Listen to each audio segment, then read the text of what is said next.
Ready, Lynn?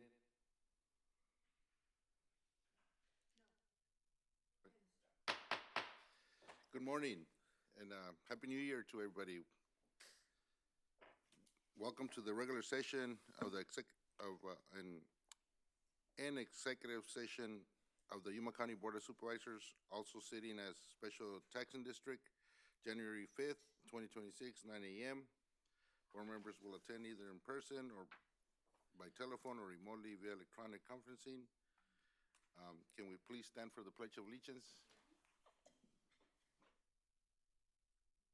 Director Lyons, can you please lead us? Please join me in the pledge. I pledge allegiance to the flag of the United States of America and to the republic for which it stands, one nation, under God, indivisible, with liberty and justice for all. Thank you.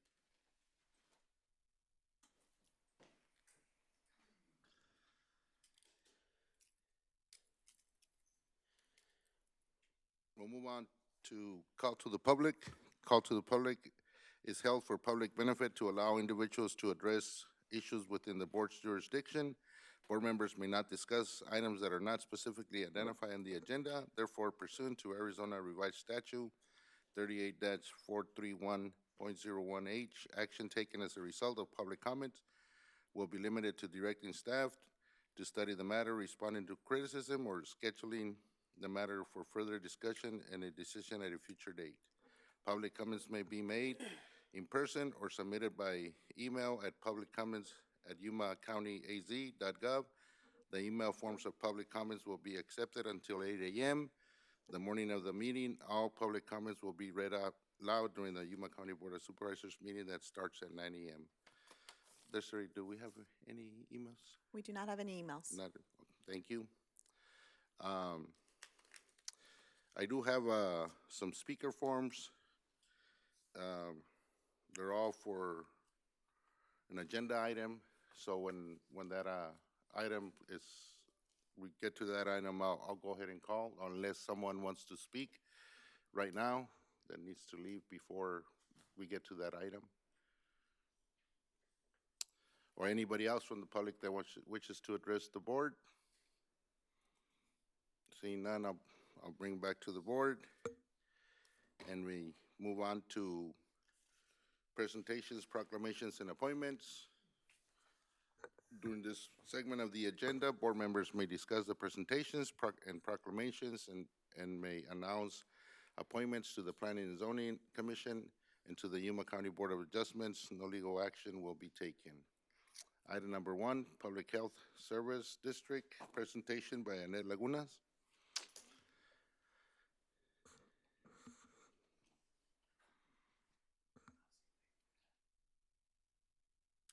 Good morning. Good morning.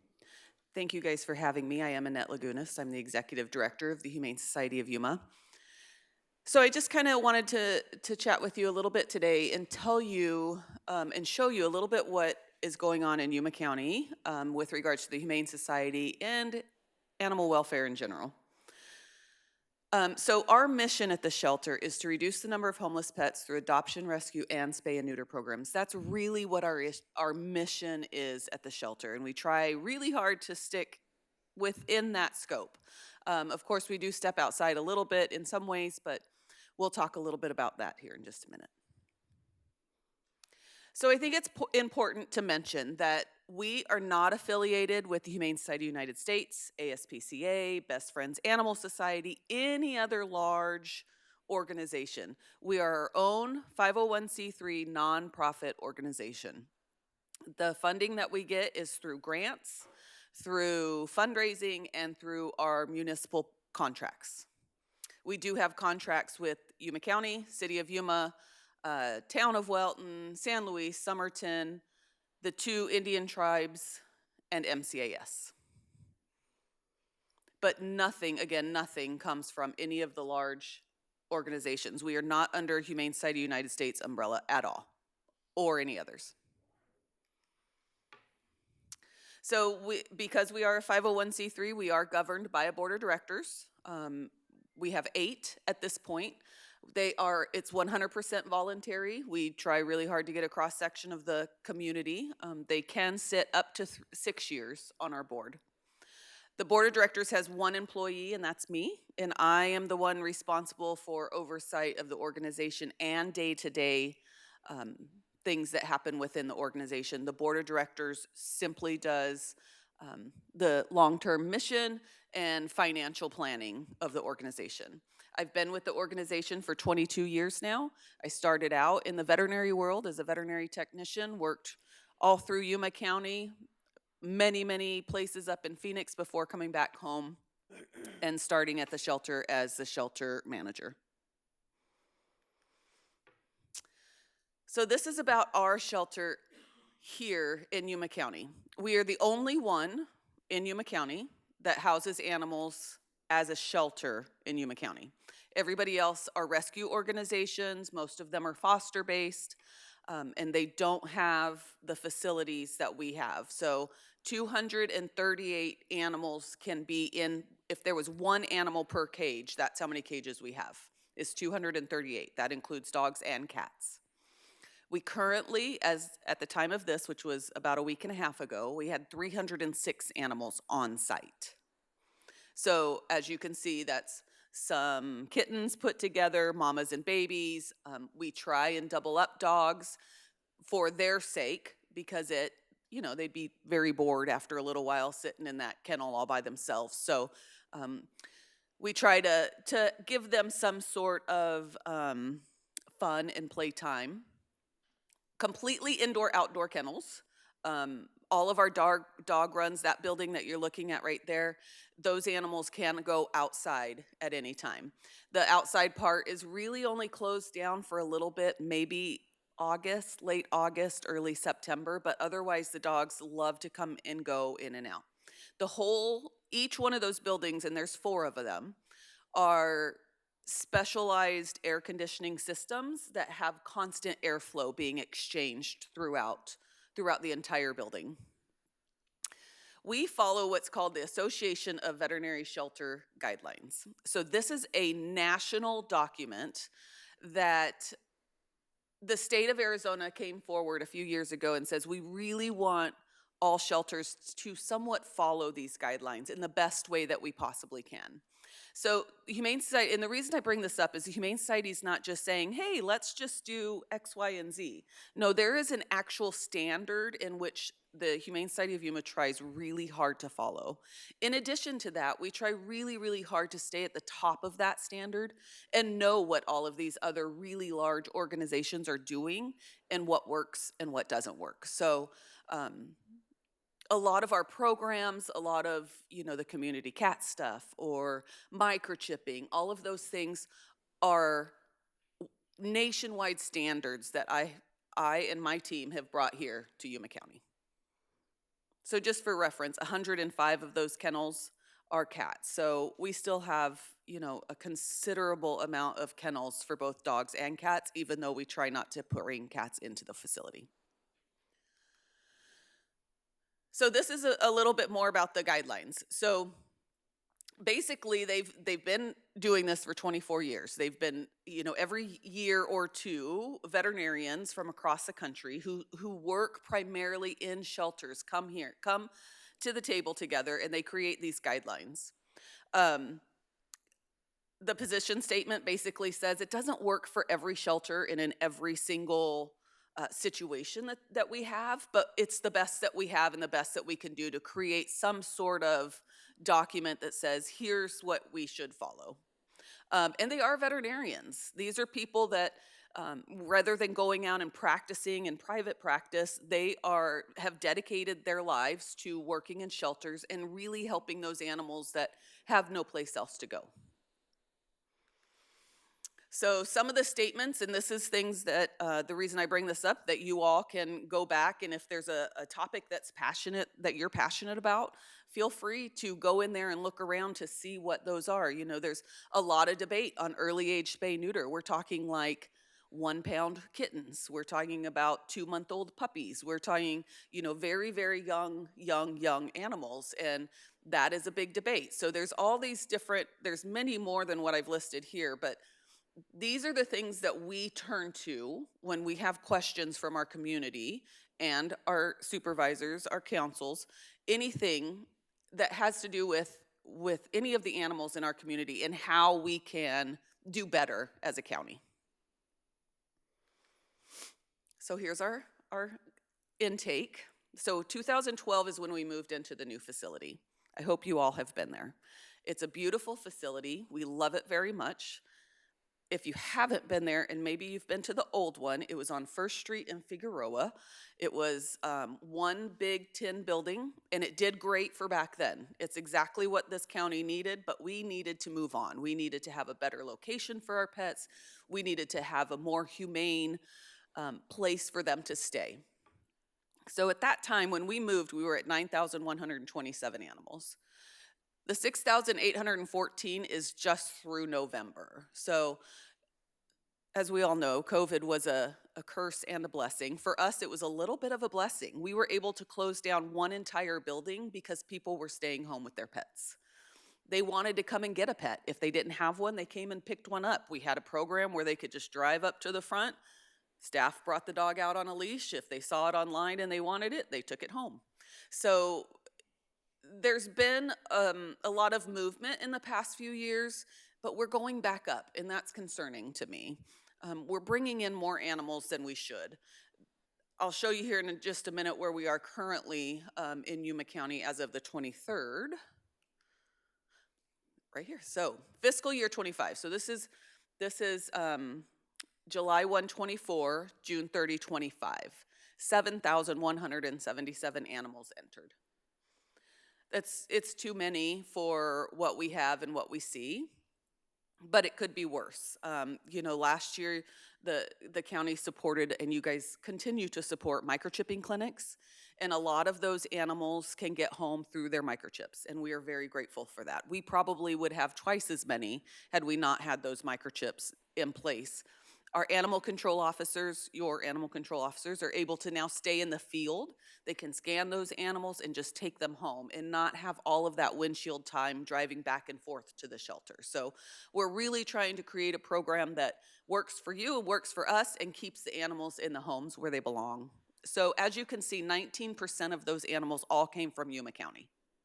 And that's the breakdown. City of San Luis and Somerton, they're all about 11% each. Of course, City of Yuma is our biggest population of animals that enter.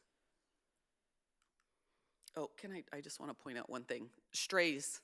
So this is 7,100 animals is total. That's all the animals that have come in. That's through owner give-ups. That's through maybe a cruelty case or agency assist or a bite. Stray dogs, just ones that don't have a home, 3,300 dogs. So that's the large portion of what we deal with, is animals that have gotten away from their owners.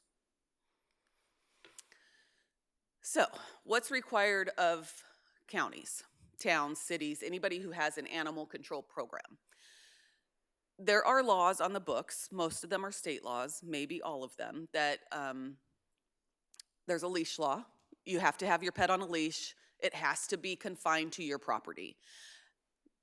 I guess the law could be interpreted as to, well, it's on my yard and it has a fence, or it's on my yard and knows not to leave that yard. There's some variances there, but those all go towards dogs. There is not a law that says anything about stray cats. Also, any dog or cat, which is all we deal with, that bites a person must be quarantined for 10 days. That law is It's a federal recommendation that the state of Arizona has adopted and decided, yes, this is what we're going to follow. So most, not all, most dogs or cats that bite a human have to come into the shelter or a veterinary facility at the owner's expense for 10 days. If animal control chooses to bring an animal to the shelter, which most do because people don't want to pay a veterinarian to hold their pet for 10 days, in many cases, we don't ever see that owner. So the Humane Society, the county, the city, everybody is stuck with caring for and paying for that pet for 10 days. They are not immediately euthanized. We evaluate, we figure out what the situation was. We work really close with animal control.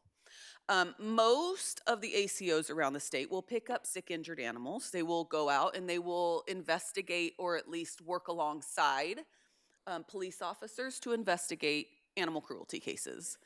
That's what happens in most towns and counties. Your animal control officers cannot enforce Title 13 because that is an Arizona state statute that is for peace officers only. So you have to be a sheriff's deputy or a police officer.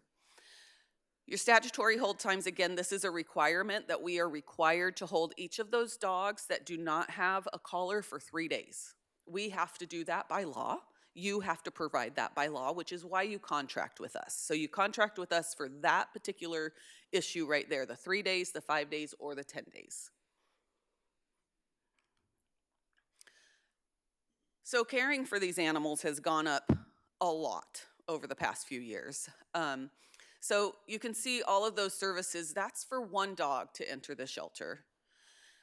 We as community leaders have to make sure that we are doing what's best by the animals, and that's my job, is to help make sure that those animals are set up for success, but it's also helping our families.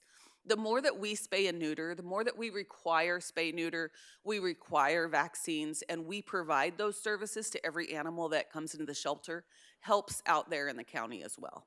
It's helping those families, it's helping create a population or less of a population of animals running sick, running stray, getting hit by cars, being dead alongside the road. Nobody wants to see that. So all of these procedures that we provide and all of those items listed there are ones we go back to that standard. We go back to the standard of care that is all outlined in that guidelines we talked about earlier. Cats are a little bit less. We do see less of them. Spay neuter is easier on them than it is for a dog. So there's just some variances there. But a large part of that is the staff and the spay neuter surgeries that we provide to the animals. So this is this year, so since December 23rd. So we are down in the county about 200 cats over last year, which is really great, so thank you so much. And a lot of that is just, we're working really hard with the health department and the animal control officers to keep those animals, those cats at their house and keep them in the community, sterilized but in the community. So the average cost of those animals that we've taken in is about $446,000. And just one more quick little thing. We do adopt the majority of these animals out. Our adoption fee is $25 to $150. So the majority of the animals go for about $50 a piece. We don't make money off of our adoptions. Other things that we provide, and I know the majority of you know about this, but the low-cost vaccines and spay-neuter clinics, we do that for our community. The demand is so great that we fill up our public appointments typically within an hour. Once we open something, especially our community cat appointments, we could open 50 appointments, and all of those appointments are filled within an hour. We are so busy. We have well over 1,000 different colony caretakers that are registered in Yuma County. This includes the city. And when they open, they know to get on there right away. We give away pet food to those who can't afford to feed their pets. We have our Be Humane program, which goes into schools to start teaching children what it means to be humane and be kind to not only animals, but people as well. So we provide a lot to our community. The community cat sterilizations, we don't charge for that. We don't charge any of the community members for those funds. We get grants, which you guys were all awarded this year as well. A grant from the Arizona license plate. It has the cute little dog and cat on it. I'm sure you've seen it, but we received, I want to say it's about $70,000 to Yuma County as a whole. That's all of us. All of us, organizations and municipalities applied, and many of us were awarded. So in addition to all of that, we do have some cruelty cases that we have dealt with in this past year. There were 2 canines that were brought into the shelter that we held for 39 days. These animals are not part of our contract. This is something that the Humane Society takes care of. We take them in. We worked with a rescue group to get them out of town, and we held on to those animals for 39 days. The same goes with 26 dogs that were recently brought into the shelter. Humane Society of Yuma contacted rescues. I had to deploy my staff out to go and get those animals. None of that is calculated into what you guys pay for. We take all those animals in, we provided vaccines, and the care of each and every one of those. Those are extreme cases too, by the way. That's not the normal. So really, the goal of Humane Society has always been and will continue to be helping our community members keep pets in their homes. We know that no matter what, people are going to get a pet, whether it's through us or through social media or through some other avenue purchasing. We know they're going to get a pet. So the best thing that we can do is help them be successful with that. Help them get that microchip, get those pets vaccinated, and get them spayed and neutered. So that was it for my presentation. Am I allowed to take questions? Okay. Do you have any questions for me? No. On and then turned it off. How many cruelty cases do you see typically in a year? I think as a whole, we're probably around 50 animals. So these 2 cases are extreme, and we'll probably see closer to 75 this year. But a lot of the cases aren't real, like we can't say they're cruelty cases because we don't get an owner. So a lot of these animals are coming into us. These 2 cases are an exception, but a lot of these animals are coming into us severely matted or emaciated, or I don't know, I've had them come in with Ticks and hair fleas. ties, yeah, fleas and ticks, yes, covered and infested. That happens a lot during the summer, and the people don't come back for them because they're afraid they're going to get in trouble for it. So these types of cases, 2, 3 a year across all of Yuma County. And how many veterinarians do we have in Yuma? I think at last count, there was 6 offices. Many of the offices have multiple veterinarians, but they're overrun as well. They are very busy. The entire country is in a crisis for veterinarians. We're working with the state of Arizona, with the veterinary schools, to try and create programs to get the veterinarians from U of A to come down. We bring students down. They get to intern at the Humane Society of Yuma. There is now a program that the state of Arizona offered for if you come in and you work in a municipal shelter or a nonprofit shelter like the Humane Society of Yuma, they will offer $100,000 towards tuition for that veterinarian if they're here. I think it's 4 years. So there's a lot of programs out there to try and get veterinarians here. But it's just really, it's rough times for veterinarians and the whole organization. Mm-hmm. Yeah. Okay, thank you. Any other questions? No. Darren?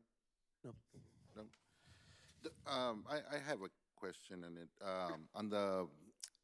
On cats, I know Yes. there's boy, I mean, I go through neighborhoods and I see a whole bunch of stray cats and people feeding them.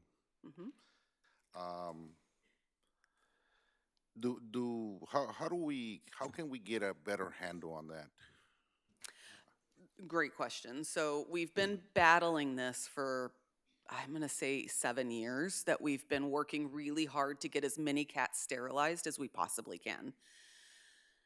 So to back up just a little bit, for cats in our community, we euthanized, I think the number came out to be like 25,000 cats over a 3 or 4 year period. It didn't work. Like, we didn't see any decrease. We continued to see these animals coming in. We continue to see rows and rows of cats lined up to be euthanized, and it just didn't work. Like, so we came to the conclusion, okay, what we need to do is start sterilizing. If you look at places like Texas Roadhouse, if you think back 10 years, they were overrun with cats. That whole area is managed now. They hardly have any cats coming and going. The Sonic off of Avenue B, same thing. They have cats that live there. They're in the trees. There's a couple of them, but the number of cats there is very minimal from what it used to be. So for me, the short answer, we need to continue to sterilize. We need to continue to get those cats in. We get them vaccinated, which is a public health thing. They're all vaccinated for rabies. Thankfully, we haven't seen a case of rabies in a domestic animal in Yuma County in a long time, knock on wood. We hope it continues that way. But that's always a concern. You know, bats carry rabies. Cats like bats, cats like birds. So we really need to get as aggressive as we possibly can with cats and sterilizing them. That's the best way that we can reduce this population.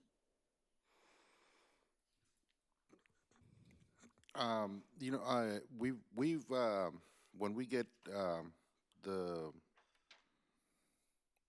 allocation of our friends, the tribes, we tried sometimes we have sent it to give it to animal control or through our health department and for spade and neuter. How do you keep track? Because I mean, I think it's only fair that if the county gets money for spade and neuter, it be cats and dogs from the county, the rural area or the areas of the county. You mean, how do I go out? How do we touch all the other areas? Yeah, I mean, I wonder if they do the same. They they give out donations for that, each cities or the entities. But I mean, how do you keep track, or do you keep track if it's a dog that came from the county or one from the city? Yes. So are you asking with regard to spay neuter specifically? Yes. Okay. So yes, we do keep track of that. And I work with all the municipalities to get that grant funding. So that's where a lot of that funds are coming from. So the county in particular, if somebody comes in and they tell us, I need to have my pet sterilized, but I don't have the money for that, we know how much money you guys have been granted, and I work with the health department to make sure that we can just allocate that money to them, and then we bill the county for that. So we make sure that they are indeed county citizens and that they receive those fundings, and then I send you guys a bill once we've done the majority or at least half of the funding. So we also try really hard to get out. So this weekend, we're heading over the mountain, over into Welton, and we're going to do a vaccination clinic out there. Well, we will also promote spay and neuter and try and get some of those citizens to come in to have their pet altered. So we work really hard to try and get the message out to everybody in the county, you know, as far as San Luis, Welton, Tacna, Dateland, all the way out.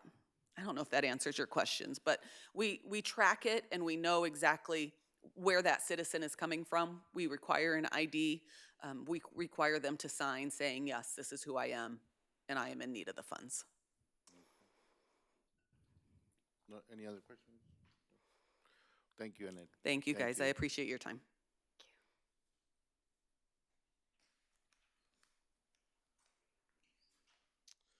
Moving on to item number 2, presentation of the mix with Yuma County and El Condado Informado by Yuma 77.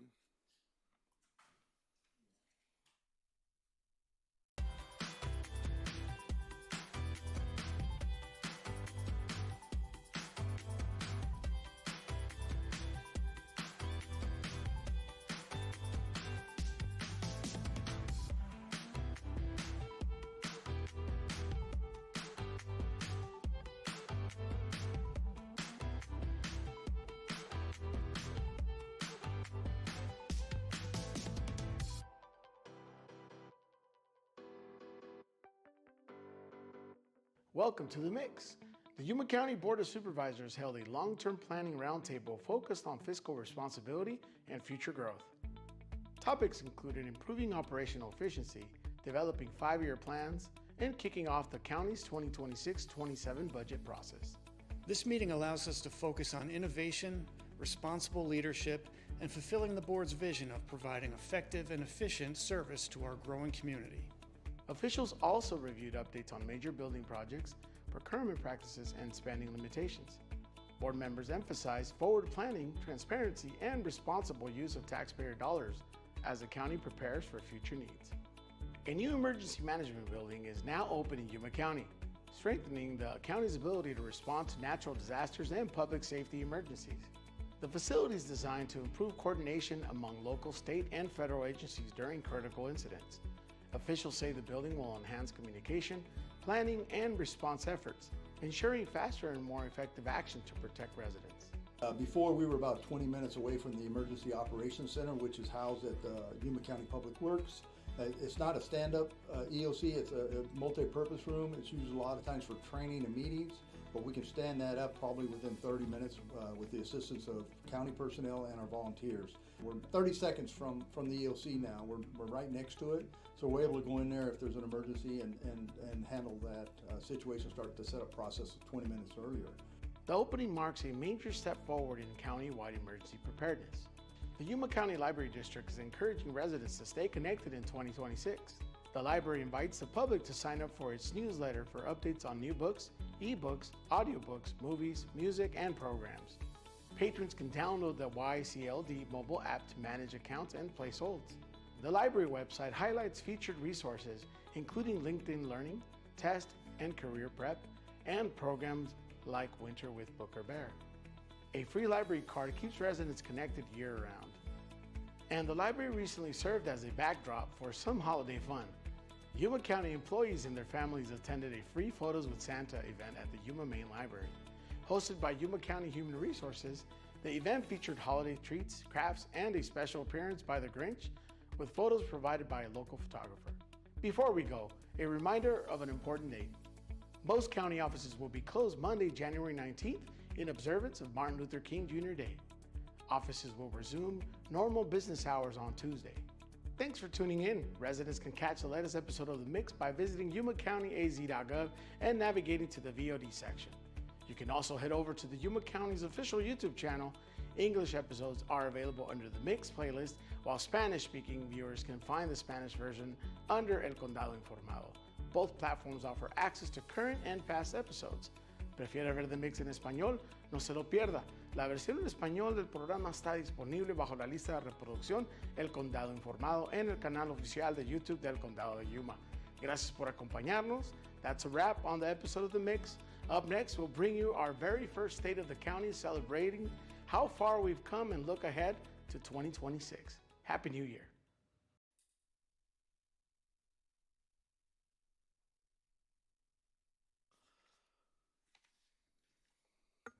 Moving on to consent calendar, the following items listed under the consent agenda will be considered as a group and acted upon by one motion with no separate discussion unless a board member requests. In that event, the item will be removed from the consent calendar for separate discussion and action. Mr. Chairman, I'd like to make a motion that we approve items 1 through 11 with the exception of number 5. I'll second. Okay, there's a motion and a second to approve consent calendar items 1 through 11 with the exception of number 5. All those in favor say aye. Aye. Any opposed? Motion carries. Item number 5. Hello, Frank. Tell us how we can make our constituents happy regarding the railroad. Good morning, Chairman Porches, members of the board. Supervisor Lyons, item number 5 is for the award of the grant funding for the study for the alternatives to evaluate crossings for Fortuna Road and Avenue 90 and the crossing down in Welton. This is not a fix now case. This is just a study to evaluate what alternatives we can do to possibly implement to alleviate the current issues at these crossings. Thank you. It's primarily in Darren's Yeah. area, but we all get calls regarding the closures, Yeah. especially from people who are waiting on emergency personnel, 911, et cetera. Yeah, I was going to pull it if you didn't. But yeah, this has been an ongoing situation. I know we've done we have before us now a resolution that we're sending to our federal legislators to try and address the issue as far as the ongoing problem with the electrical when it shuts it down for days. But this is more of the long-term fix to deal with the traffic backup from the trains stopping and shutting that intersection down, like Right. Ed had said, sometimes for days. And just, it's an unacceptable situation, which we've got to get taken care of. Mr. Chairman, I'll make a motion that we accept item number 5 as presented. I'll second. There's a motion and a second to approve item number 5 as presented. All those in favor say aye. Aye. Any opposed? Motion carries. Thank you, Frank.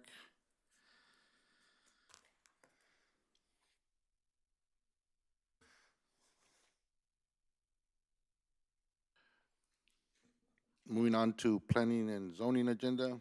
For full legal descriptions of property sites for all rezoning cases are available for public review at the Yuma County Board of Supervisors office. Rezoning, regular public hearing items. Staff will make a full presentation on each of the following items, followed by a separate discussion, public hearing, and action by the Board of Supervisors. Item number 1, rezoning case number 25-19. Good morning, Richard Munguia, Senior Planner. Good morning, Richard. This request is to rezone a parcel from Suburban Ranch 4-acre minimum to Suburban Ranch 2-acre minimum. It's located at the northwest corner of Avenue 4 and 3/4 E in County 13 and 1/4 Street. And the intent is to create 2 parcels for residential development. You want to bring the mic a little bit closer, because I think. Is that better? Yes. That is better. Okay. You want me to do the beginning again? Yes, please. Okay.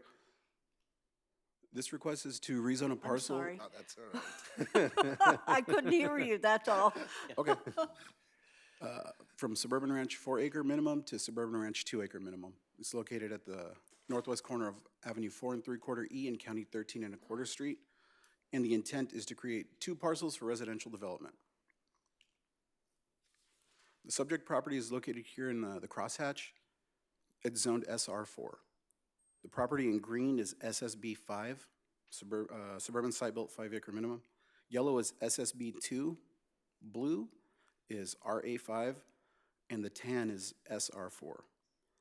This property is currently 3.38 net acres, and a split would create 2 1.69 acre lots. Per section 505.01 of the Yuma County zoning ordinance, this district's acreage is determined by gross acres, which includes rights-of-way. The property does meet the minimum development standards for the zoning district based on that. Properties to the east, 724-36-003, 004, and 005 are zoned SSB2, and they are less than 2 acres net. 12 letters in opposition in total have been received. The properties highlighted in red are located within the notification radius, and they have voiced opposition. 6 out of 11 total property owners within that radius have voiced opposition.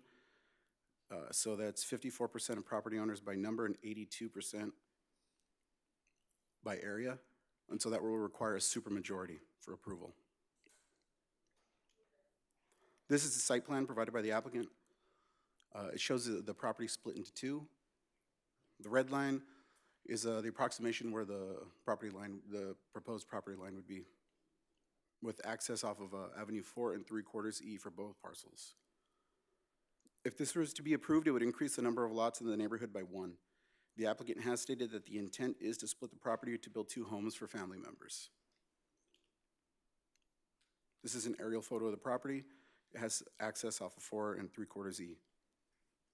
There's no paved roads out here, and there are single-family homes in the area. Comments were received by MCAS requesting a navigation easement and range disclosure statement. The Planning and Zoning Commission recommended denial. But if the board chooses to approve this, staff is recommending these conditions be attached to the approval. And that concludes my report.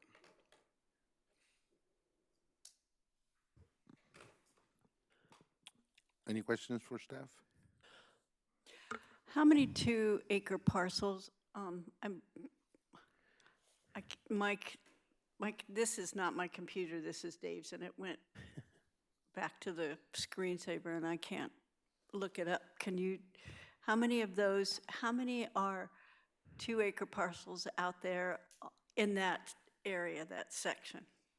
In the notification radius, there are SSB 2, which is 2-acre minimum. Three? There's 3 in the notification radius. There's Okay, more in now- the area. How many are there in the whole, do you have how many there are in the whole area? I don't, because it goes further to the north and to the east as well, which is outside of the notification radius. Do you have any, how many of those in the radius are 5-acre or more parcels? 5 or more, I have 4. Okay, so 3 2s and 4 5s. Correct. And any more than 5? No. Okay, thank you. My question is, with the new zoning regulations, aren't they allowed to build 2 structures on that parcel? He's wanting to split it to put another house for a family member, but my understanding with the new zoning that he can put an accessory dwelling on the property without splitting it. That is correct. The state passed a law recently that does permit accessory dwelling units by right. In discussions with the applicant, with a coworker, I think it's because they want each family member to own the property versus to share it.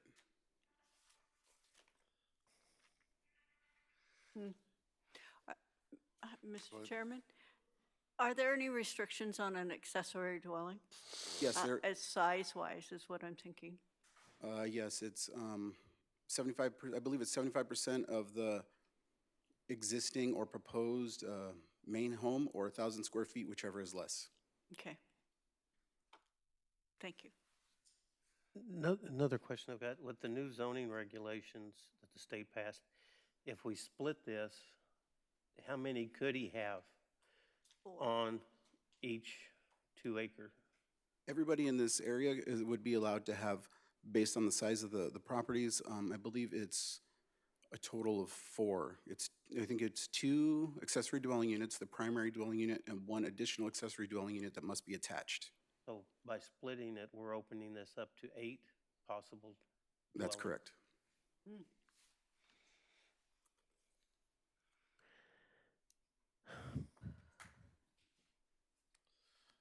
Any other questions for staff? I have one, Mr. Chair.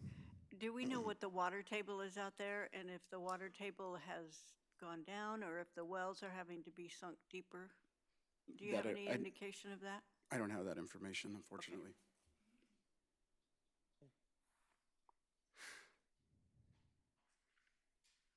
No more? All right, That was my last okay, question. thank you. I'll go ahead and open it up to the public, and I got some speaker forms.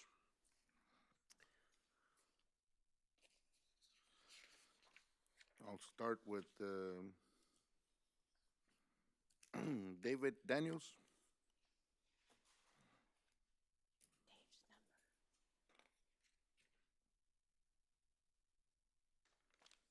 Good morning. I can address your water issue. Yes, the water table is declining. I've had to lower my pump 40 feet in the last couple of years, and adding 2 adjacent wells next to me would further impact the neighborhood.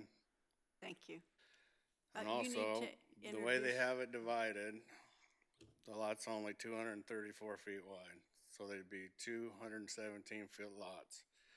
Section 602.5 of the Yuma County zoning ordinance states the minimum width of SR1 through SR4 parcels is 120 feet. So therefore, they don't meet the minimum width requirements of of the county's own ordinance. Thank you.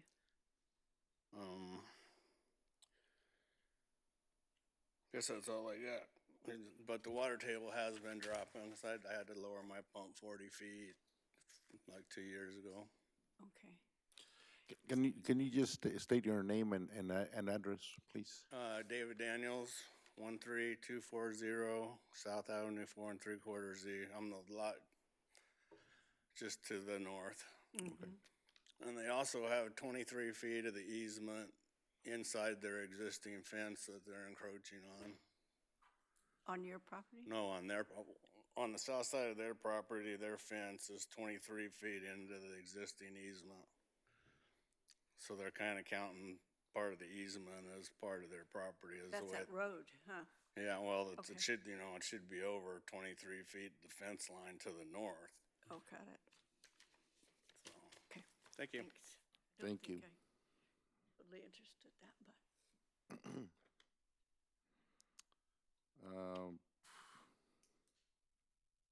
Apologize if I butchered the name. Is it Harlan Thiessen? Harlan?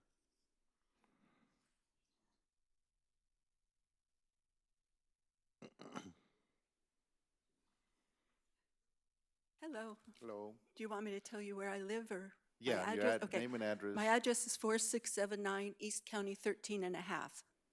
Thank That you. property is about 3 properties down from me. I'm at the canal. When we first bought the property, it was developed to be large acreage homes out in the country. And over 25 years ago, they built it with that intention. Do I talk straight to you? Pardon me? Do I look straight at you and talk? You can look at Oh. any of us. Oh, I can or- talk to you yeah, all. to- Okay. So when we moved into the neighborhood, it was with the idea that it would be developed and it would be just a nice neighborhood. And I don't blame the people at all that want to divide their property and have it be right in the middle of this big subdivision development. All the utilities were in and everything that you need to come was there. And they built right there. It concerns me just a little bit when I heard him say they want their own title for each property so that they have their own title, because the law, as Mr. Simmons said, has passed that you can have a, what's that word, accessory building in there, but it has to be an accessory for a purpose for the family, not 2 different titles that in the future they can sell that property and do it. The other thing that really concerns me is it's gross, 2 acres, but if you actually look at this site, it looks like a little, because of all the easements that are out, and because their property is on the road and the road is so tiny, it just doesn't even look like it fits in that neighborhood. So anyway, that's one of the things, that it would dramatically change the whole development where we live. And I understand that we pay more having large properties for the maintenance, for the property taxes, for all the things that go into it, but we chose to pay that extra to have those big lots. It's concerning that they might sell that property in the early, or sell it after they get it. The other thing is, it creates so much traffic. Right now, we don't have too much traffic, but as more people have come into the neighborhoods, the once quiet country roads that we had with the dogs and the kids, that was a great presentation by the Humane Society, by the way, but all of that was quiet, and we ride our horses down the road. But now there's more and more motorcycles, ATVs, and the people in the neighborhoods around. There are already 6 homes that have been developed right next door and across the street from us that are still vacant, that people have built for spec homes but haven't sold. But those people with their property, as they come in, they get their ATVs and those big razors and they zoom up and down our roads, and it's just a whole totally different atmosphere. But I want to stay on my notes. Reduce property, reduce water table, he already talked about that. And set the precedent for future zoning. When those people, if they do go ahead and put another home on there, then it sets a precedent for more and more people putting homes on there. We've lived there, I know some people have lived there 25 years. We've been there 20 years, 15 years. And anyway, okay. Increased noise and traffic, erosion of the roads. We have unmaintained roads. The county doesn't maintain them. So as more and more traffic comes, you know, you get on those dirt roads that do, which is nice because they slow down, but the roads are getting eroded. That's probably all I have. Thank you guys for meeting with us, though. We appreciate it. Thank you.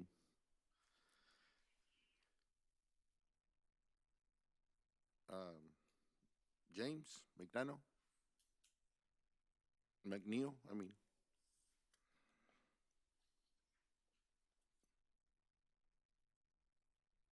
My name is James McNeil, 13197 South Avenue, 4 3/4 East, Yuma, Arizona. I did like most of my neighbors. We all went and looked at the property several years ago. I moved out there in 1998. And the reason I moved out there because we had 2 acres. And people across the street from me on the west side had 4 acres. That was what we all agreed to. I'm going to point this out. There's 9 houses from County 13 to where he's going to put his 2 houses, and there's 47 cars between those 9 houses to where he wants to build his house. If he's allowed to put 6 houses in there, times 3, that's 18 more vehicles. We haven't even started talking about the RVs and the campers that people have out there. That is a very small area to try to put his own community in a community that's been established since the 90s. We have no problem with the new law that come out where he can build a house, put an attachment on, but we don't feel he should be allowed to put 6 houses on 4 acres. It should not be allowed. I think that the county, if anything, maybe in the future, allow people to build an extra house on their property, but to be able to divide your property up and put 3 houses on the right, 3 houses on the left. Joel on the corner of 13 got a lot of land in the back of his house. If we set a precedent where homeowners can divide their property, he's going to be in here in a couple weeks, and he's going to want to take the last part of his property and come in and say, hey, county, I want to sell this back property of my 2 acres so I can make money and build another house. It's a ripple effect, and it's never going to stop if we don't stop it right now. We have no problem with him doing extra houses on his property, but to divide it and add all those extra houses in a small community that's already been established, we are totally against that, and we need your support to deny that claim. Thank you. Thank you, James. Bob Woodman?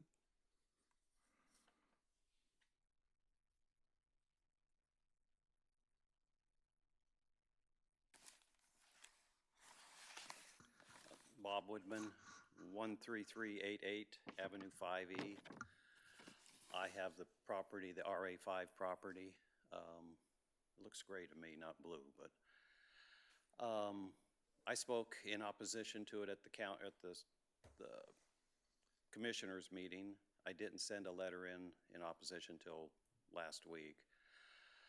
But I think, and my property, my house fronts on 5E, so I don't front on this. I don't use this road.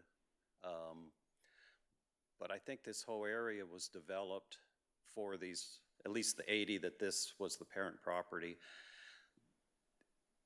It was developed for these large lots. And the property, the SSB2, that was developed for the 2 acre lots. Those properties don't have irrigation. This property and all these, the 4 and the 5 acre properties, they all have irrigation. And it would be hard for everybody involved in here if you start cutting these 4s into smaller pieces for the irrigation purposes. And I think the board should listen to the neighbors that are going to be affected by it, both in their irrigation issues and with the traffic issues. And what the original intent of this area was these large lots. That's it. Thank you, Paul.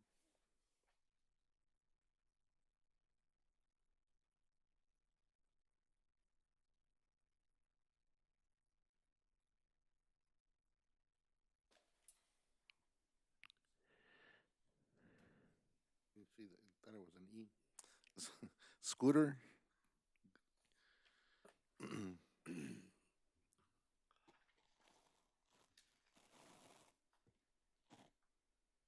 Good morning. Good morning. I'm Scooter Godwin. I live at 13444 South Avenue, 4 3/4 E. I'm approximately 4 lots down from the proposed site. We bought our property out there in '98 with the plans on developing our 4 acres for our family, for our kids. They all had horses. We had the stalls. It was a future investment for when we get ready to retire. The value of the properties, as we all hope, go up. My main concern is we have all 9 or 10 property owners in that area have adhered to the 4 acres for 20 plus years. Mr. Neal and them live in the 2 acre lots. They've never tried to split their properties or nothing. They adhered to their established agreements when they bought the properties. When we bought our properties, Mr. Curtis had got with the Beltrans and put in some CCRs, which we understand the county does not recognize. The properties were not to be divided, or certain size houses were to be built. Like I said, it's mainly for our future and maybe our kids. If he would like to, build a regular size house to match the existing aesthetics that everybody else has done, there's no issue. But trying to divide a property and putting 2 to 3 houses on this is a direct opposition to what we have. Thank you. Thank you. Sir?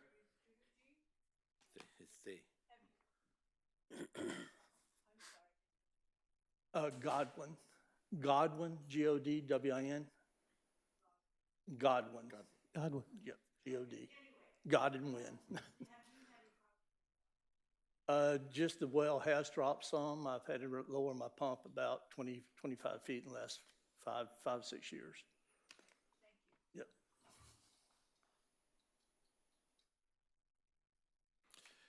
And anybody else from the public that wishes to address the board? Somebody raise their hand. Yeah, they can come up, state your name and address. And Eliseo Aguilar. I live at 1023 West 33rd Street here in Yuma, and I'm the owner who's trying to split.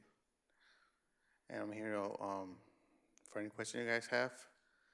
Well, I'm not gonna build 8 houses like they think. I'm just gonna build one for myself and one for my brother. And I want to split because I want to have my deed, and I want him to have his own deed. And that's pretty much all I have to say. Any questions for the owner? No? No? Thank you. All right, thank you. Got a question for staff. Yeah, I'll go ahead and if anybody else from staff, from the public, you can come up.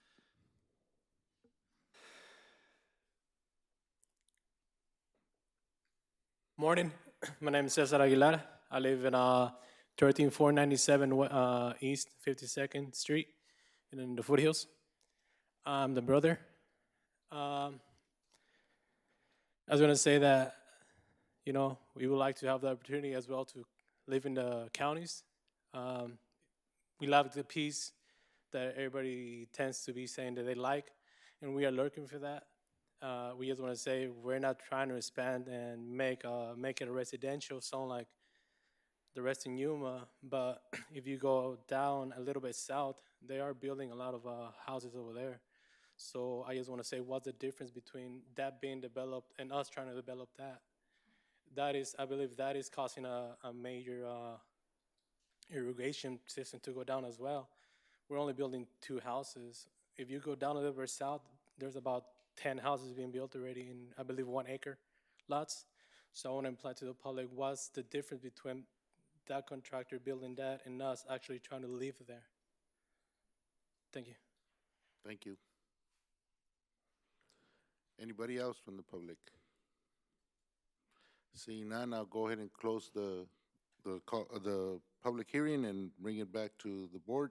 And I just had a Supervisor question for Seaman. staff. Can we do a pre-development, if we vote to split it, can we do a pre-development restriction or whatever where it limits one structure per the 2 acres, where it can't be developed into 3 or 4 homes or more? Unfortunately, I don't believe that would be possible because it's Arizona state law that would permit any of the property owners in this area to build accessory dwelling units, multiples up to 3, including the primary and plus 1 detached. I have a question. You know, I've been hearing 6, 8. What the law is just 1. No. So Arizona state law says that you can build 1 primary unit plus 1 accessory dwelling unit and 1 attached accessory dwelling unit. And if properties are over, I believe it's 1 acre in size, they can build an additional accessory dwelling unit for a total of potentially 4 on 1 property. On a 2-acre lot? Correct. On anything over 1 acre. So it's 4 then? Correct. Which could be 8, dividing it. Yeah, I just don't. I think they were trying to be I don't see helpful that. by creating a situation where you have affordable housing happen, but what it's creating is the possibilities of overcrowding. In areas that don't want aid, that's becoming an issue. But I don't think the legislators thought of that when they were thinking about having the ability to develop a secondary dwelling inside your property. But that's what it does to people that doesn't want to have too many houses in one area because of water issues or whatever. It's allowing them to build up to 2 in every one of those 1 acre lots. So that's 8. That's four lots, 8 acres, eight dwellings, 8 site-built houses. What you're trying to do, Supervisor Simmons, is come up with a solution that allows people to have 1 dwelling per area. Closer to the mic? Oh, Yeah. sorry. I forgot that we're in this new building that requires for us to be next to the mic. But what you're trying to do is get a solution that applies to us locally, but it's against state law to limit that. So we can't. We have to gamble on people's goodwill and intentions, and that's kind of difficult when you're up here. But I understand that you don't want to have 8 units, but you could if you wanted to, then that's the problem.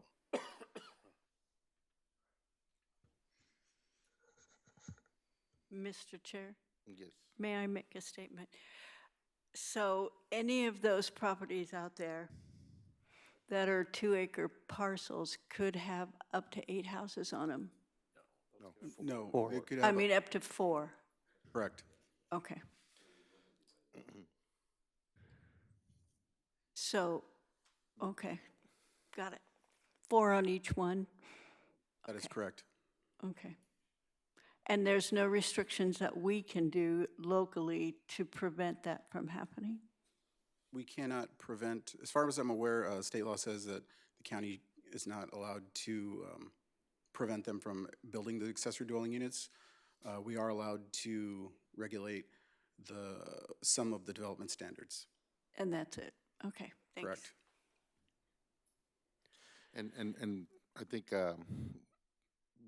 one of the key words, it has to be attached. Certain buildings have to be attached. One has to be attached. Yeah. The other is 75% of the house that's already there, right? Yes, or 1,000 square feet, whichever is less. Yeah, okay. I think the intentions were good. It's just that this is the outcome it's like one of those situations where you be careful what you wish for, because you end up getting the situations that instead of helping people are starting to get into a problem. I don't think as a county we can do that. I think we have to sort of look at it as a possibility that can happen, but it's highly unlikely. I wouldn't like to punish people for that opportunity that the So- state is trying to give them. So our state legislators have tied our hands again with the inability to be able to locally Limit. Control our growth. letting local elected officials make decisions. And I think you're right. As long as there's water available, it's okay. But without water availability, that becomes a situation that it's really negative. So I think that Supervisor Pancrazi has a point when she says, well, if there's water, is there water available? The water has been dropping and they've had to lower their wells. I think it's happening everywhere. Yeah. Thank you. Any other questions for staff? And let me, yeah, Yeah, it's got to be a the supermajority. process is that I open the public hearing, and once I close it, I'm sorry, but that's the process. Thank you.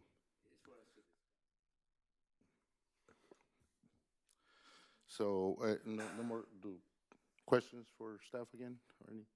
I mean, like I said, my opinion on this is that it's almost impossible for me to see how we're not going to impact the neighborhood one way or another. But it's almost impossible for me to see how you can deny someone the right to do with their property as they sort of wish. That's what they move on the county a little bit for. They just don't realize just how tight the situation has become for us.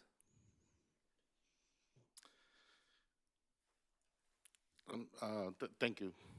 We don't have, I mean, on my behalf, I think, just seeing across all those 2-acre lots, going south, I know in that area, there's more development going on. So it's just kind of hard for me to keep someone from not doing what other developers are doing. At the same time, Mr. Chair, at the same time, the people who bought out there and have 4 acres and 5-acre parcels have bought out there for 4-acre and 5-acre parcels. And the 2-acre parcels were never going to be allowed to be split to begin with, or so now that with all this new legislation, the area that is supposed to be rural is without any amenities.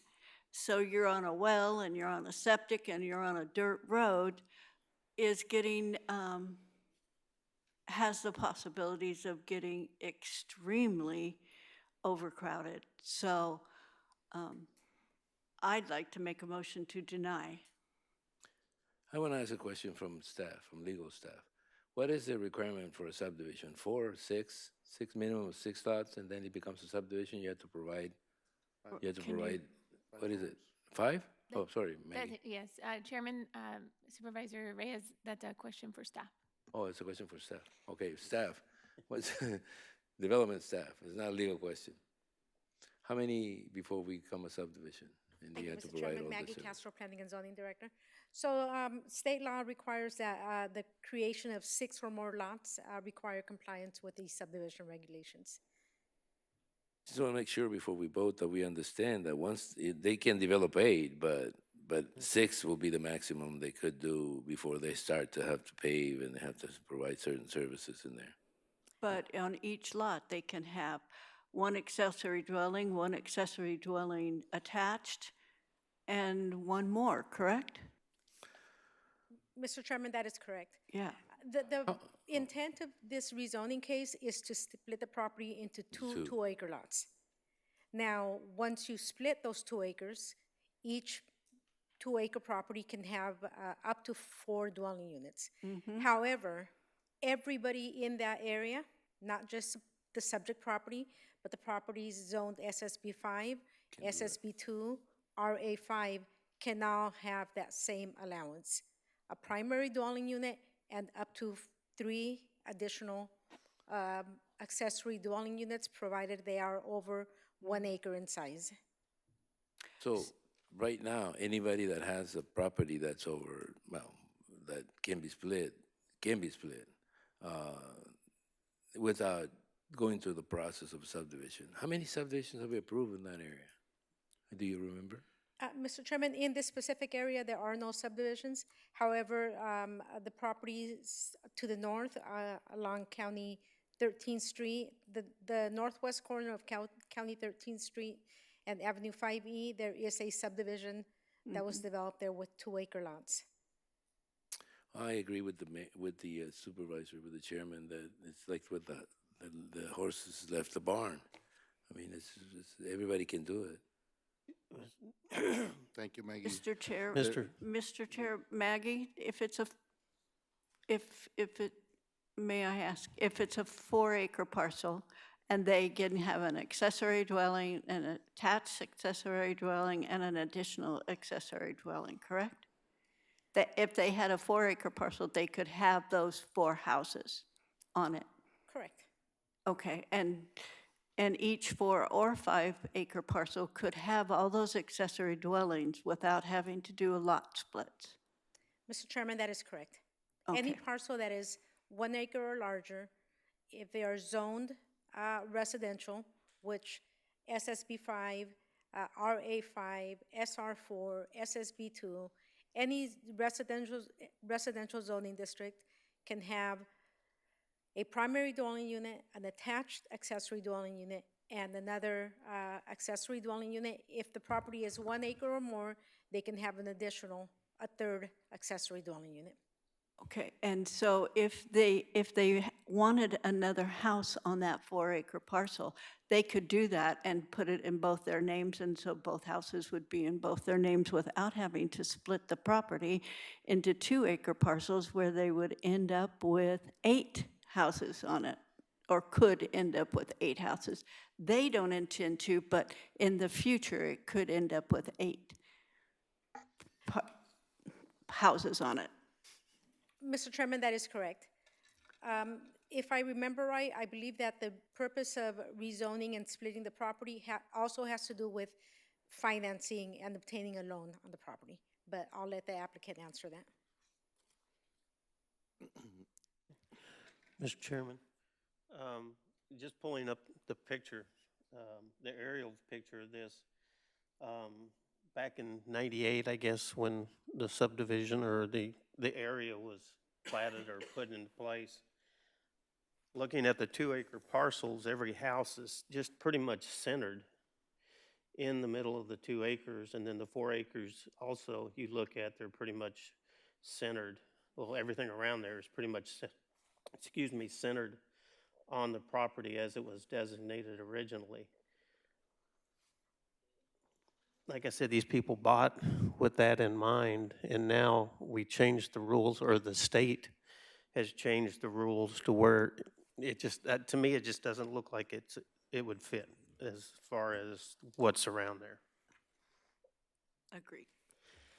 So I'll restate my motion. Yeah, I'd there- move to deny the split of the into 2-acre parcels of rezoning case 25-19.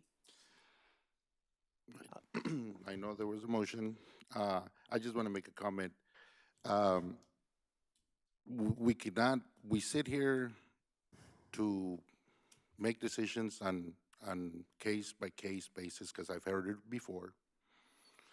We start thinking about the future, then we need to start, if we're going to be voting on the future, because I guarantee you that as soon as what the state did, all those 2-acre lots, they can add 3 more houses. And I guarantee you that there's people that are going to start doing that. Because they still don't know the law. I'm just saying, we cannot be voting on the future. We need to start voting on case-by-case basis. Because if it's, I've heard it before, and I used to tell everybody here on the board, we cannot vote. If we vote once on one case, let's be consistent on cases, especially with rezoning. Then I agree. We need to be consistent. Sorry. And I apologize, but I don't think we have. Anyways, there is a motion on the floor to deny rezoning case number 25-09. Is there a second? 19. 19, yeah. Oh, yeah, 25-19. Like I said, I believe in people being able to develop their own property, but I'm going to have to second it. There is a second. All those in favor of denying? Can I make a statement before we vote? Yes. We are, by doing this, we are telling people that on the property you're on now, whether it be a 2-acre parcel, a 4-acre parcel, a 5-acre parcel, you plan on splitting it, then we're going to look at what that impact is down the road. And I know you want to take a case-by-case basis, but we have to look at this as to what our children are going to have to deal with, what the future, how the future is going to Lynn, deal with that. I'm gonna have to So, stop you there because you're gonna be here for how long? I don't know. How long is he gonna be here? How long am I gonna be here? So we're not voting. We don't know who's gonna be sitting here in the future. So guess what? If we say no today, they might say yes In the future, in the but future. So that's why we cannot speak for others. we can be consistent while we're here. It's the same issue. As long as the legislature doesn't find out you're consistent. The legislation made by the state has really tied our hands, yes. If it but wasn't for the new we need to legislation, I would, it's a, Well, I wouldn't either. yeah. But I just. Let me ask a so- question from legal. What happens if you get a 2-3 vote and the motion doesn't pass? Mr. Chairman, Supervisor Reyes, in this particular case, a supermajority is required. I So know. it will require a vote of 4 in favor of the request to That's to what I'm rezone. getting at. That's what I'm getting at. It looks to me like this may not be one of those majority decisions. So there will be 2 votes in favor, because there's a motion and a second, but the other 3 may vote against that motion. So what happens then? Mr. Chairman, Supervisor Reyes, there's a motion on the table to deny with a second, and there should be a vote taken to determine what Okay, would happen next. So there is a motion, any second to deny rezoning case number 25-09. We'll do a roll call of who's in favor of denying it. That's right. Barbara, or who? Supervisor Pancrazi? No, or yes. To deny, yes. Sorry, got to get it straight here. It's okay. Supervisor Simmons? Reluctant yes to deny. Supervisor Reyes? No. Supervisor Lyons? No. Chairman Porches? No. Okay, now you have it. So what happens now? Mr. Chairman, Supervisor Reyes, the motion has failed for denial, so if any of the supervisors wish to make a motion to approve, then there would be a vote taken on that motion if there's a second. Okay, I'll make a motion, we approve the application is submitted. There's a motion to approve rezoning case number 25-19. I'll second that motion. And I'll second it and explain it, Mr. Chairman. Just looking at all of the properties that are adjacent to it, not on the same side of the street, but opposite, those are all 2-acre parcels for as far as I can see on the map that's been provided. So that's a total of 16 in that area. There's a point you got to trust people to do what they say. I mean, that's kind of like the system is based on trust. I mean, it happens to us that we can't trust our legislature, but we can't react the same way with people. These people are saying I understand financing a little better, and I understand that an additional location in the same parcel may not fly with the financing if you want to finance a home. So that's probably more my reasoning than anything else, because I understand the fact that you can establish a precedent by doing something consistently, and then the legislature changes the rules. So what is there? There's really no way of knowing what's going to happen in the future.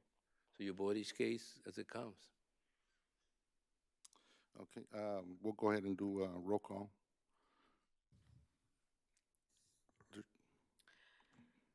Supervisor Reyes? Aye. Supervisor Lyons? Aye. Supervisor Pancrezi? Nay.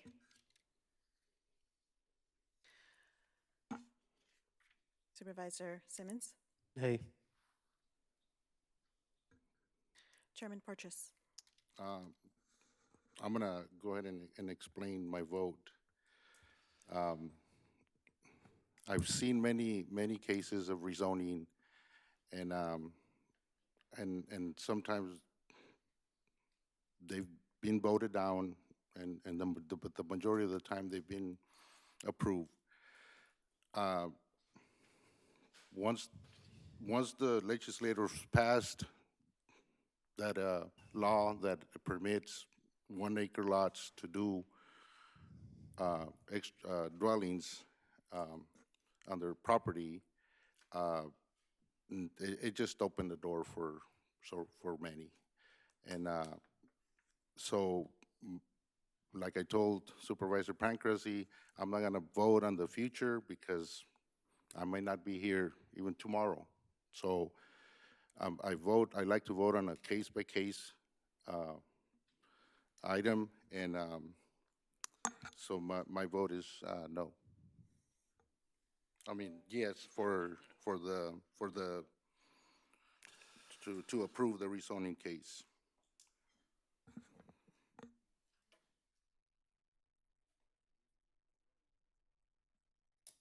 Mr. Chairman, the vote or the motion will fail to approve because the required amount of votes per law were not received. So that means that it didn't pass because it needs some supermajority. So it was 4-1. I mean, it needed a 4-1 or a 5. So thank you to all who showed up. We'll go ahead and move on to legislative issues. Item number 1.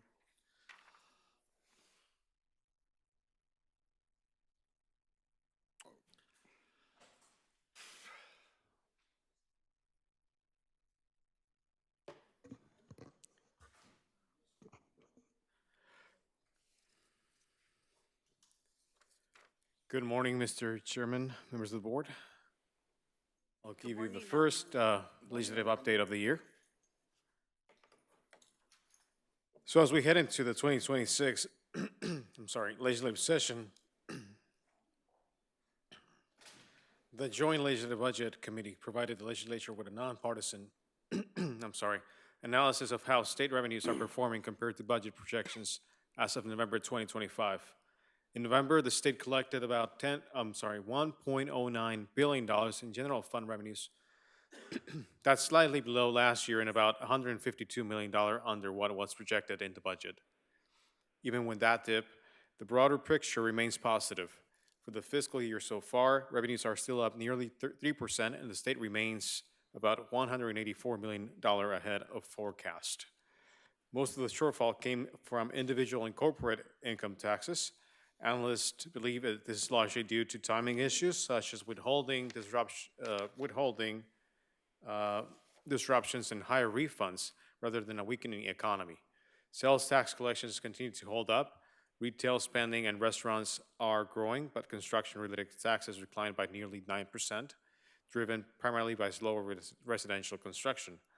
Finally, lottery revenues and highway use revenues came in lower than expected, which has implications for transportation programs across the state. Overall, this looks like a short-term disruption rather than a long-term trend, but it's something we'll continue to monitor as the session moves forward. I wanted to briefly touch on the Elections Procedures Manual, or EPM. This is essentially the statewide playbook for how elections are run in Arizona, and it's what counties rely on to make sure procedures are consistent across the state. So the 2025 EPM has now been approved by the state. It's been signed off by Secretary of State Adrian Fontes, the Governor Katie Hobbs, and AG Chris Mays. so it's officially in effect as we prepare for the 2026 election cycle. This version looks a little different from the prior manual because some sections of the earlier draft were successfully challenged in court, and the Secretary of State revised the manual to address those legal concerns. Two of the more notable changes are that the manual no longer includes a specific provision defining voter intimidation and harassment, and it also removed language that would have allowed the state to move forward without a county's votes if certification wasn't completed on time. There are still a few areas that are fully settled. Some provisions are tied up in ongoing and pending litigation, which means additional changes are still possible depending on how the courts rule.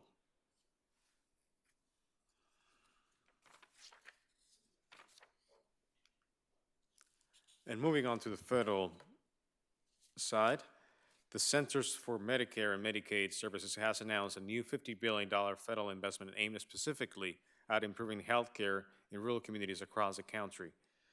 For 2020-26, Arizona will receive just under $167 million. These are the first year funds, with additional funding expected over the next several years. Every state received funding under this program, but award amounts vary based on rural population, existing health system challenges, and the strength of each state's proposed plan.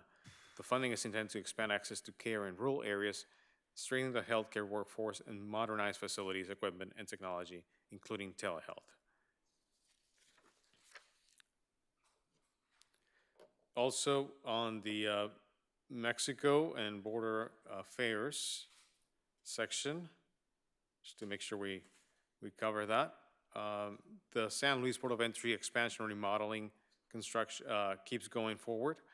I'm happy to report to the board that the two entomologists are now in place at the San Luis Port of Entry. I believe they're part-time, each one of them, but we now have a full-time presence of an entomologist at the Port of Entry. And we've heard good comments from the private sector because of that. GYPA will begin working with Texas Transportation Institute on border wait time technology that will be implemented on the San Luis II Port of Entry first, and then on the San Luis I. And trade volume increased at the San Luis II while Mexicali Commercial Port of Entry was closed during the protests in Mexico. Lastly, a new 1% federal excise tax on certain outbound remittances formally took effect on January 1st of this year, following the enactment of the One Big Beautiful Bill Act. The tax applies to remittances sent through physical instruments, including cash, checks, and money orders, and is collected at the point of transaction by remittance providers, which must remit proceeds to the U.S. Treasury. The fee is added on top of the remittance cost and does not reduce the amount received by the beneficiary. Digital and banking channels are explicitly exempt. So that is my report on the legislature and federal and international affairs, Mr. Chairman, before I proceed to the next item of the agenda. Alejandro, I do have a comment.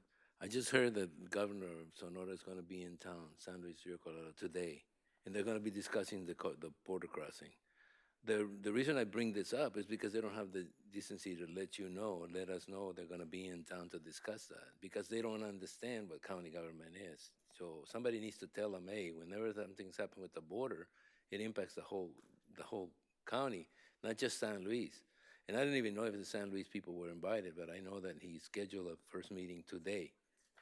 So do me a favor and just find out if he's in town, the governor, and if he's going to be discussing border issues. And if he's going to be discussing the Mexican side construction, then you need to know what the outcome of that meeting is. Absolutely. Next time, okay? Thank you. I have a hard time hearing you. Oh, sorry. I thought I was, okay, well, I mentioned that I heard that the governor of Sonora, Durazo, was going to be in San Luis, Mexico today. His first out of Hermosillo visit, and it was going to be discussing the future construction of the border. On the other side. On the Mexican side. So the reason I'm telling Alejandro is because if it wasn't because I heard it on the radio, we wouldn't know, because they don't really acknowledge county government in Mexico. So I don't know whether some of these people were invited, but I know that the county wasn't, so I wanted him to find out what happened at that meeting if he could. Okay. And let us know, okay? Thank you. Mr. Chairman, may I proceed to the next item? Go ahead, Alejandro. So, per Supervisor Simmons' request during the last board meeting last year, we drafted a resolution addressing ongoing issues at the Fortuna Railroad crossing. And as you know, residents have been experiencing repeated and prolonged closures of the crossing, sometimes lasting hours, and in some cases, multiple days. These closures are specifically common after rain events when wiring and signal equipment at the crossing fail and shut the crossing down entirely. When the crossing is closed, large portions of the community are effectively cut off, creating real concerns for emergency response times, school transportation, and daily commuting. The resolution formally documents these impacts and calls for the railroad to address these underlying infrastructure problems rather than continuing temporary fixes. It also urges coordination with state and federal partners so a long-term reliable solution can be implemented. The goal is simple: ensure safe, dependable access to, for Fortuna Foothills residents and first responders. Mr. Chairman, if it's okay, I'd like to make a motion we approve resolution number 2026-02 and have you sign the resolution. I'll second it. There's a motion and a second to approve resolution number 2026-02. All those in favor say aye. Aye. Aye. Any opposed? Motion carries. Thank you, Chairman. It's good. Any other questions for Alejandro? All right, thank you, Alejandro.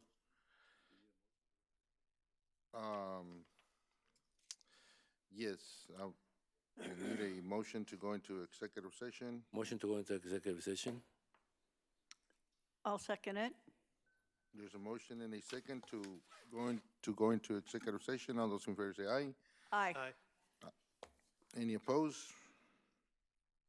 Motion carries. And we'll meet in Yeah, we actually have a room for it now. the room, okay? Okay.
We'll go ahead and adjourn the meeting. Ciao. Meeting adjourned. Thank you.